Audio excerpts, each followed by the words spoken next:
नमस्कार, मी अर्चना गावकडच्या रेसिपी या चॅनलवर तुमचं स्वागत। आम्ही तुम्हाला छान अशी मोड आलेली मटकी आणि हिरवे फ्रेश मटारची शेंगातले मटार आहे तर याची रस्सा भाजी दाखवणार आहे। तर आपण इथं कोणताही गरम मसाला नाही वापरायचा, तरी सुद्धा चवीला एकदम छान अशी भाजी। तर पूर्ण व्हिडिओ पहा। रेसिपीला सुरुवात करूया।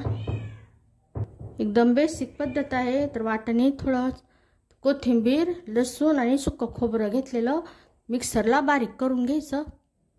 भांड्यामध्ये तेल, तेलामध्ये मोहरी, जिरे, बारीक कट केलेला कांदा, कच्चेपणा जाईपर्यंत कांदा व्यवस्थित परतून घ्यायचा। इथं कांदा व्यवस्थित परतवला गेलेला गॅसची आता कमी करायची। यामध्ये हे जे हिरवं वाटण बनवलं टाकायचं, परतून घ्यायचं। त्यामध्ये गॅसची कमी ठेवायची। हळद, लाल मिरचीची पूड, लाल तिखट, यामध्ये कोणते खडे मसाले, धने नाही, फक्त सुक्या लाल मिरच्या दळून आणलेल्या। जास्त नाही परतवायचं, नुसतं मिक्स करून घ्यायचं। यामध्ये टमाटर, हिरवे मटार, मोड आलेली मटकी व्यवस्थित असं मिक्स करून घ्यायचं। यामध्ये आता आवडीनुसार भाजलेल्या शेंगदाण्याचा कूट, शेंगदाणे व्यवस्थित भाजून त्याचा कूट बनवलेला,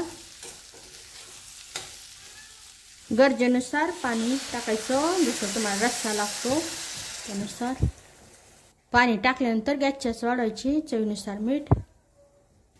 इथं व्यवस्थित उकळी आलेली। आता ही मोड आलेली मटकी आणि हिरवे मटार शिजायला वेळ लागत नाही, त्यामुळे आता गॅसची मंद करायची। मंद आचेवर फक्त 5 मिनिटांसाठी ठेवायचं।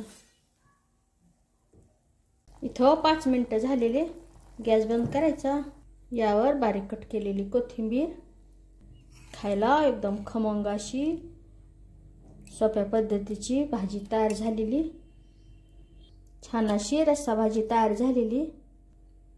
कोणताही मसाला न वापरता, म्हणजे गरम मसाला न वापरता नक्की बनवून पहा। कशी झाली ते मला कमेंटमध्ये सांगा। अशा माझ्या साध्या सोप्या पण टेस्टी रेसिपीज तुम्हाला आवडत असतील तर माझ्या चॅनलला सबस्क्राईब करा। चॅनलवरच्या बाकी रेसिपी जी आवडल्या तर त्यांनाही लाईक करा।